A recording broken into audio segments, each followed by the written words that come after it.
अस्सलाम वालेकुम दोस्तों, मेरा नाम मुदस्सिर और आप देख रहे हैं मुदस्सिर शहजाद यूट्यूब चैनल। दोस्तों आप सबको अपनी इस नई वीडियो में खुशामदीद कहता हूँ। आज की वीडियो हमारी सेकंड ईयर स्टैट्स के हवाले से होने वाली चैप्टर नंबर 10 नॉर्मल डिस्ट्रीब्यूशन के हवाले से। क्वेश्चन नंबर हमने 4 स्टार्ट किया तो उसके ए के तीनों पार्ट हमने कर लिए और आज बी पार्ट जो वो करने वाले हैं 4B। और इसमें हमने जो वो आज पे कॉन्टीन्यूस डेटा के साथ जो वो वैल्यूज़ के साथ इसके क्वेश्चन को हल करना है। और ये क्वेश्चन मैं एक दफ़ा पढ़ देता हूँ, ज़्यादा थ्योरी में नहीं जाने वाला। Suppose the weekly income x has normally distributed with mean 10.06 RS and variance दिया हुआ है इसने 2.60 RS, उसका स्केयर दिया हुआ। फाइंड द प्रोबेबिलिटी, उसने प्रोबेबिलिटी खुद दे दी है। Assume that the incomes are recorded to the nearest rupee, के आप फ़र्ज़ करें कि ये मतलब कि वीकली जो हमारे पास इनकम है इसकी वो नॉर्मली डिस्ट्रीब्यूशन उसने कर दी। उसकी प्रोबेबिलिटी हमने मालूम करनी है कि हमारे पास अगर मीन जे और वेरिएंस जे हो तो उसकी प्रोबेबिलिटी क्या बनेगी। अगर हम इसकी प्रोबेबिलिटी फाइंड करने के लिए हम जो वो इसको यूज़ करें, ठीक है। उसके बाद हम जो है वो इसने फिर अज्यूम का है। अज्यूम का मतलब है कि फ़र्ज़ करें आप कि that the incomes are recorded to the nearest, मतलब इसके करीब तार इसकी वैल्यू जाएगी, लेकिन उसने जो बताया नहीं है कि कितनी आएगी और मतलब ज़्यादा आएगी या कम आएगी, लेकिन उसने बता दिया है कि इसके मतलब के करीब तरीन आएगी। तब जब इसका मतलब है उसने बताया नहीं है तो ज़ाहिर है इसमें जब आगे पीछे वैल्यूज़ होंगी तो इसमें आप जो है वो कॉन्टीन्यूस डेटा जो है यूज़ करेंगे। तो सबसे पहले आपने वैल्यूज़ लिख लेनी है और वैल्यूज़ लिखने का तरीका आपको मैंने पहले ही बताया हुआ है। मैं एक दफ़ा फिर रिवाइज़ करूँगा। एक दफ़ा मैं इसको साइड पे कर लेता हूँ, मैं आपको लिख के बताता हूँ कि आपने जब इसकी वैल्यू जो है किस तरह लिखनी है। सबसे पहले आप आज म्यू लिखें और उसकी वैल्यू आपके पास जो आएगी वो आएगी 10.06 जो आपके सामने जो लिखी हुई है। अगर आपको नहीं पता कि म्यू की वैल्यू कैसे लिखते हैं तो ये हमारे पास मीन जो लिखा हुआ है, सॉरी यहाँ पर नहीं, ये सामने मीन लिखा हुआ है 10.06। इसको आपने आ जाना है इस टेबल में देखना है, जो कि मैं अभी आपको बताने वाला हूँ। यहाँ पर देखिए सामने ये मीन की वैल्यू हम यूज़ करते हैं म्यू की वैल्यू के साथ, ठीक है। और इसको आपने जो है एक दफ़ा लिख लेना यहाँ पर म्यू की वैल्यू को और देखना है। इसके बाद एक और वैल्यू दी है, वो कौन सी दी है, स्टैंडर्ड डेविएशन उसकी, सॉरी स्टैंडर्ड डेविएशन वेरिएंस की। उसने वेरिएंस की वैल्यू दी है 2.64 जो है उसने वैल्यूज़ दी है। तो आपने करना सिंपली, ये तो वेरिएंस होता है हमारे पास, इस वेरिएंस को हम जो है वो सिग्मा के साथ तशबीह देते हैं। किसके साथ तशबीह देते हैं? सिग्मा के साथ। तो हम सिग्मा के साथ जब वैल्यूज़ को इसके तशबीह देंगे तो सिग्मा हम लिखेंगे और इसके साथ जो है सिग्मा के स्केयर के साथ इसको आपने जो है लिखना है, ठीक है। सिग्मा स्केयर होता है, वेरिएंस जो होता है हमारे पास उसको हम सिग्मा स्केयर करते हैं। तो 2.64 इसका जो है वो इसकी वैल्यू लिखेंगे। लेकिन अभी हम जो मतलब कि फार्मूला यूज़ करने वाले हैं प्रोबेबिलिटी का, उसमें जो है वो स्केयर की वैल्यू जो है वो यूज़ नहीं होगी बिल्कुल भी। तो हमें इसको स्केयर इसका ख़त्म करना होगा। उसका मैं आपको तरीका बता देता हूँ सिंपली।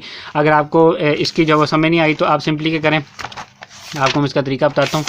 आप यहाँ पर आएँ और यहाँ पर आने के बाद ना आपने सिंपली करना है, इस साइड पे भी सिग्मा स्क्वायर है आपके पास, ठीक है, और इक्वल है 2.64 के। आपको मैं सिंपली तरीका समझा रहा हूँ। दोनों तरफ स्क्वायर रूट ले लें, ये स्क्वायर रूट इससे ख़त्म हो जाएगा और इस स्क्वायर रूट को इसको आप जब नीचे लेके आएंगे इस तरह आ जाएगा। 2.64 का स्क्वायर रूट लेंगे तो 1.62 आपके पास जो आंसर आएगा। तो ये हमारे पास सिग्मा की वैल्यू जो है सिंपली आ जाएगी। और आपने सिंपली इसको क्या करना है, इसको आप ऐसे भी लिख सकते हैं, मतलब ऐसे इक्वल का साइन लगा के सिग्मा इक्वल है 1.62 के, ठीक है। आपको मैं तरीका बता दिया कि मैंने कन्वर्ट जो है कैसे किया, सिंपली यही इसका तरीका है कन्वर्ट करने का, ठीक है। अब हम आ जाते हैं क्वेश्चन में।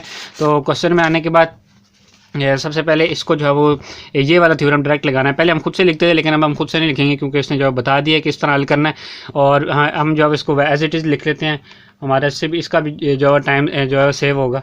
तो आपने इस तरह लिख लेना है सिंपली। ये नीचे जो है लाइन ये भी आपने लाजमी तौर पर लगानी है। इसका मतलब होता है इक्वल्स टू, मतलब कि मतलब ग्रेटर देन या स्मॉलर देन भी है और साथ इक्वल भी है, ठीक है। उसके बाद आपने यहाँ पर एक्स का साइन जो है लिख लेना है। फिर यहाँ पर राइट साइड पे हमारे पास वैल्यू जो है ग्रेटर देन होती जा रही है, ठीक है। उसके बाद आपने इस तरह लिखने के बाद अब आपने इसकी गौर करना है। ये वैल्यू हमारे पास कॉन्टीन्यूस डेटा के, तो कॉन्टीन्यूस डेटा में हम क्या करते हैं, सिंपली जो वैल्यूज़ कम हो रही होती है उसमें से 0.5 कम कर देते हैं और जो वैल्यू ज़्यादा हो रही होती है उसमें से 0.5 जो ज़्यादा कर देते हैं। तो सिंपली किस तरह करेंगे, आपने यहाँ पर आना है और P लिखना है। और P लिखने के बाद अब आपने क्या करना है, यहाँ पर वैल्यूज़ मतलब कि इस तरह कम आ रही हैं। तो कम होने का मतलब बेसिकली क्या होता है कि जो साइन लिखे होते हैं हमारे पास दो, इनमें वैल्यूज़ जो होती है हमारे पास ग्रेटर देन होती है, स्मॉलर देन होती हैं। जो राइट साइड पे हमारे पास वैल्यूज़ आ रही होती हैं वो हमेशा जो होती हैं वो होती हैं ग्रेटर देन की। अब किस तरह आपको पता चलेगा, ये आपको मैंने पिछली वीडियो में बताया था कि ये अगर साइन है हमारे पास, इस साइन के आगे जो वैल्यू होगी, ये जो वैल्यू है ये इसकी तरफ अगर मुँह ऐसे खुला हुआ होगा, ये इसके अंदर वैल्यू जा रही है, इसका मतलब है ये वाली वैल्यू ग्रेटर देन की है। अगर ये इस तरह होगा साइन और आगे ये वाली वैल्यू होगी तो इसका मतलब है कि ये वाली वैल्यू जो है वो स्मॉलर देन है जो इस साइन के आगे है। तो अब हमारे पास इसकी तरफ मुंह खोल रहा है तो ये हमारे पास ग्रेटर देन है, अब इसकी तरफ मुंह खोल रहा है इसके ग्रेटर देन है। अब ये जो इस तरह वैल्यूज आ रही हैं इसके अंदर चोंच बनी हुई है, ये वाली चोंच जो मैंने आपको बताई है कि ये वाली चोंच बनी है। तो इसके राइट साइड लेफ्ट साइड पे जो वैल्यूज होती हैं वो हमेशा जो है वो छोटी हो रही होती हैं, राइट साइड पे बड़ी हो रही होती हैं, ठीक है। इसका मतलब है इस वैल्यू को जो है हमने 0.5 कम करना है। 0.5 कम किस तरह होगा, 7.5 हो जाएगा, ठीक है। उसके बाद आपने जो साइन वैसे का वैसे लिख देना साथ, और एक्स लिख देना, फिर आपने साइन लिखना। उसके बाद ये 12 है, ये वैल्यू मतलब कि ज़्यादा हो रही है तो क्वांटिटी डेटा में इसका करते हैं 0.5 प्लस कर देते हैं, तो आपने करना है 12.5 जो है लिख देना सिंपली, ठीक है। अब आपने इस तरह करना है। उसके बाद आपने नीचे आ जाना है। हम नीचे से किस तरह हल करेंगे, सिंपली बहुत आसान तरीका है। आपने पी लिखना है। पी लिखने के बाद सबसे पहले आप क्या करें, इस जगह जो है वो लाइन लगा दें, क्योंकि हमने इसको जो है सॉल्व करना है भी, ठीक है। 1 2 3 3 कौन सी 7.5 है, एक एक्स है, एक 12.5 है, ठीक है। उसके बाद ये वाली जो साइन है इसको आप यहाँ पर लेके आ जाएं। ये एक्स की जगह आपने फिर एक लाइन लगा देनी है। उसके बाद ये साइन आप यहाँ पर ले आएँ, और इसके बाद ये जो लाइन है ये आगे मैं कर देता हूँ। आपने जब इसको शॉर्ट करके लिखना है, मैं आपको समझाने के लिए थोड़ा ज़्यादा टाइम जगह जो है वो ले रहा हूँ ताकि आपको ईजिली समझ आ जाए, ठीक है। सबसे पहले मैं आपको समझाने के लिए करता हूँ, एक्स माइनस म्यू वो सिग्मा होता है इसके इक्वल, ठीक है। ये किस तरह होता है मैंने आपको पहले ही बता दिया था, रिवाइज कर देता हूँ जिन स्टूडेंट्स को नहीं पता। X minus mu over sigma किसके इक्वल होता है, एक्स के इक्वल होता है, तो हम एक्स की जगह किसको रखते हैं, x minus mu over sigma को, ठीक है। X minus mu over sigma को जो है इसके सामने रख दिया। ये हमने जो है इस एक्स की जगह x minus mu over sigma लिख दिया, ठीक है। सिंपली बहुत ज़्यादा आसान है। अब इस चीज़ को हम यहाँ पर रिपोर्ट करेंगे, इस चीज़ को हम यहाँ पर रिपोर्ट करेंगे, यानी इस वेरिएबल्स की जो एक्स लिखा हुआ है, म्यू लिखा हुआ है, सिग्मा लिखा हुआ है, इनकी वैल्यूज़ इधर भी पुट करेंगे, इनकी वैल्यूज़ इधर भी पुट करेंगे। अब पहले एक्स है तो इस साइड पर एक्स की वैल्यू क्या होगी, ये दोनों हमारे पास एक्स की वैल्यू, ठीक है। और हम पहले मतलब को हल कर रहे हैं, पहला ये है हमारे पास, दूसरा एक्स का x minus mu over sigma ये है, 12.5 की लाइन जो है वो ये वाली है, ठीक है।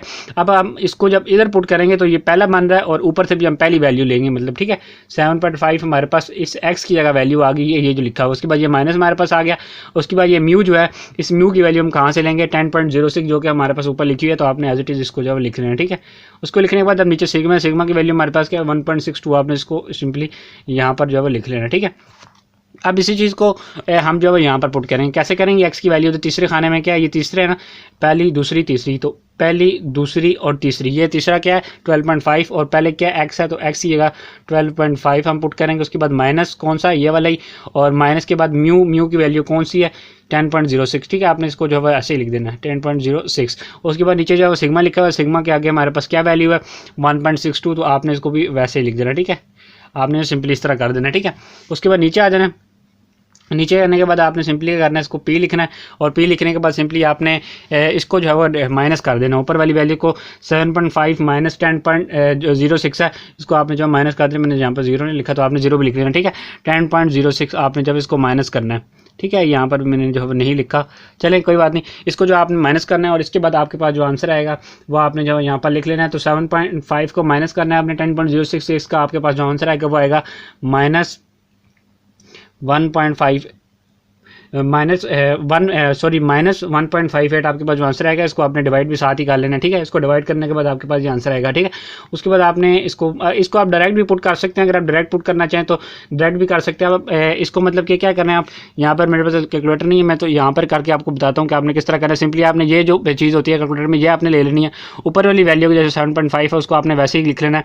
उसके बाद माइनस करना है 10.06 आपने लिखना है। उसके बाद नीचे आ जाना है, नीचे वाली वैल्यू की जगह आपने 1.62 आपने जो पुट कर देना है। तो उसके बाद आपके पास जो आंसर आएगा वो आपके सामने देख सकते हैं, माइनस 1.58 आपके पास जो आंसर आ रहा है सिंपली। तो आपने इसी तरह कर लेना है, और नेक्स्ट वैल्यूज़ को आपने इसी तरह करना है। और इसके बाद पहली होगी ये साइन हमारे पास यहाँ पर आ गया, x minus mu over sigma की जगह हमने जेड को लिया। जेड को क्यों लिया, x minus mu over sigma किसके इक्वल होता है, जेड के, तो हमने इसकी जगह जेड लिख लिया ताकि हमें जब उसको ख़त्म करें और इसकी जगह जब वो थ्योरम इस्तेमाल कर सकें। फिर आपने जब ये मतलब कि दूसरी वाली जो साइन है वो आपने लिख लेना है। फिर 12.5 को आपने इसी तरह जो है वो पुट करना है, मतलब इसकी वैल्यू चेंज करते जाना है, और इसकी वैल्यू चेंज करने के बाद आपने डायरेक्ट इसको पुट कर देना, और इसकी वैल्यूज़ का जो आपके पास आंसर आएगा वो आएगा 1.51। तो आपने इसको जो है वो लिख लेना 1.51 आपके पास जो है इसका आंसर आएगा सिंपली, ठीक है। आपने इसको जो है इसको कर लेना है, ठीक है। उसके बाद सिंपली आपने आ जाना है नीचे, और आ जाना है पी लिखना है, और पी लिखने के बाद आपने सिंपली ये करना है, इसको थ्योरम को इस्तेमाल करना है। थ्योरम का इस्तेमाल किस तरह करना है और कौन सा करना है, इस चीज़ को पहले आपने समझना है, और फिर आपने जब इसको करना है। और इसका थ्योरम जो आपको मैं बताता चलता हूँ आपने कैसे करना है। मैं इसको थ्योरम आपको बनाकर मैंने यहाँ पर बताए हुए हैं, तो आप यहाँ पर देख सकते हैं कि आपको कौन सी वैल्यूज़ यूज़ करनी है और कौन कौन सी वैल्यूज़ आपको यूज़ नहीं करनी। सिंपली हमारे पास एक तो बुक के ऊपर भी थ्योरम लिखे हुए हैं, मैं वहाँ पर आपको बता देता हूँ। सिंपली वहाँ पर भी यही थ्योरम इस्तेमाल हो रहे हैं, लेकिन मैं फिर भी आपको एक दफ़ा जो है ले चलता हूँ, बुक में बता देता हूँ। अगर आप आ जाएँ पेज नंबर 5 के ऊपर, तो यहाँ पर हमारे पास जो थ्योरम्स आते हैं वो आप देख सकते हैं। मैंने जो ये लाइंस मेंशन नहीं की थी, इसकी ये जो लाइंस हमारे पास लिखी होती है ना, ये नीचे वाली लाइन, ये मैंने मेंशन नहीं की थी, ठीक है, इक्वल्स टू वन, ठीक है। अगर ये आपके पास आए तो फिर भी आप यही जो थ्योरम है उसको इस्तेमाल करते हैं।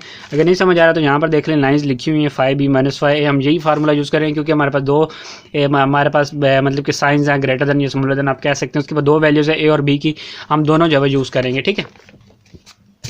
अब हमने यहाँ पर आ जाते हैं, ये भी सेम है, ये भी मतलब वही थ्योरम हम पहले दो नहीं यूज़ कर सकते, सिंगल वैल्यूज़ हैं, दूसरे दो भी नहीं कर सकते, सेंटर वाला करेंगे थर्ड नंबर वाला, वो कोई है 5b - 5a। अब 5b - 5a को आपने जो है वो गौर से देखना है कि किस तरह हम करते हैं। सबसे पहले हमारे पास 5 के बाद वैल्यू जो आती है वो आती है b की वैल्यूज़, और b की वैल्यूज़ को हम जो पहले लिखते हैं। अब b की वैल्यूज़ को हम पहले किस तरह लिखते हैं, पहले इसके कन्वर्ट करने का फार्मूला जो आप लिखना चाहे तो लिख सकते हैं। p लिखने के बाद आप लिखें z, उसके बाद आपने ये साइन लगा देना है, ये साइन लगाने के बाद ग्रेटर देन का 1.51 आप जो लिख सकते हैं। और उसके बाद आपने क्या करना है, इसको बंद कर देना -p, उसके बाद आप स्मॉलर देन का साइन ये जो वो यूज़ कर सकते हैं।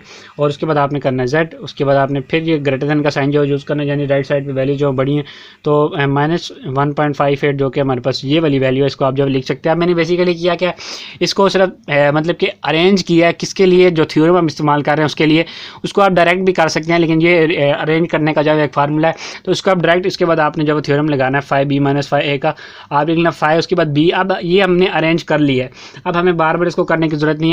अगर हमने ये लाइन ना की होती तो 5b जगह b की ये वैल्यू हमारे पास, लेकिन जब हमने इसको अरेंज किया है इसके थ्योरम के मुताबिक तो ये b की वैल्यू हम पहले ले आए हैं 5b - 5a, ठीक है। अब हमारे पास ये अरेंज है, इसको हमने एज इट इज़ लिखना है। अगर हमने ये लाइन ना लिखी होती तो इसकी जगह ये जब लाइन ना होती तो इधर हम ये वैल्यू जो है यहाँ पर लिखते हैं, क्योंकि ये a की वैल्यू है, ये b की वैल्यू है। अभी भी अगर आप देख के लिखना चाहें तो यहाँ से लिखेंगे 5b मतलब 1.51, उसके बाद आपने क्या करना है, इसको जो है वो क्लोज करना है। उसके बाद क्लोज करने के बाद आपने लिखना है -5a। अब a की वैल्यू कौन सी है, -1.5 है, ठीक है, 1.58 माइनस के साथ, ठीक है, ये हमारे पास माइनस के साथ आ गया, ठीक है। उम्मीद है कि आपको नज़र आ रहा होगा यहाँ पर, तो ये देख लें। यहाँ पर आपने ऐसे करना है, उसके बाद आपने नीचे आ जाना है। अब इसको सिंपली आपने क्या करना है, पहले 5b निकाल लेना है, फिर आपने 5a निकालना है। उसके बाद आपके 5 जब b निकालेंगे उसके बाद आपके पास जो आंसर आएगा वो आएगा 0.93। मैं आपका टाइम सेव करने के लिए जल्दी करूँ ताकि आपका जो वो टाइम सेव हो जाए। उसके बाद 0.93448 माइनस, उसके बाद आपने जब 5 ये वाला करेंगे 5a - 1.58 तो इसका आपके पास आंसर आएगा 0.05, और उसके बाद आप जो है वो लिखेंगे 705, ठीक है, ये आपके पास आ गया। अब आपने सिंपली ये करना है, इसको माइनस कर देना है, माइनस करने के बाद आपके पास आंसर आएगा 0.87। सिंपली बहुत ज़्यादा आसान है, कोई मुश्किल नहीं है। 0.87743 आपके पास जब आंसर आएगा, जो कि हमारे पास जो है बिल्कुल ठीक आंसर है। अगर आप बुक पे भी देखेंगे तो आपको यही आंसर जो है देखने को मिलेगा। और अब हमने जब इस क्वेश्चन को कर लिया तो उम्मीद है कि आपको ये क्वेश्चन भी जो समझ आ गया होगा। अगर वीडियो अच्छी लगी है, पसंद आई है तो अपने दोस्तों के साथ लाजमी तौर पर शेयर करें और वीडियो को लाइक ज़रूर करें ताकि हमारी जो हौसला अफजाई है वो होती रहे। और मिलते हैं फिर किसी अच्छी सी वीडियो में, तब तक दीजिए इजाज़त। अल्लाह हाफिज़।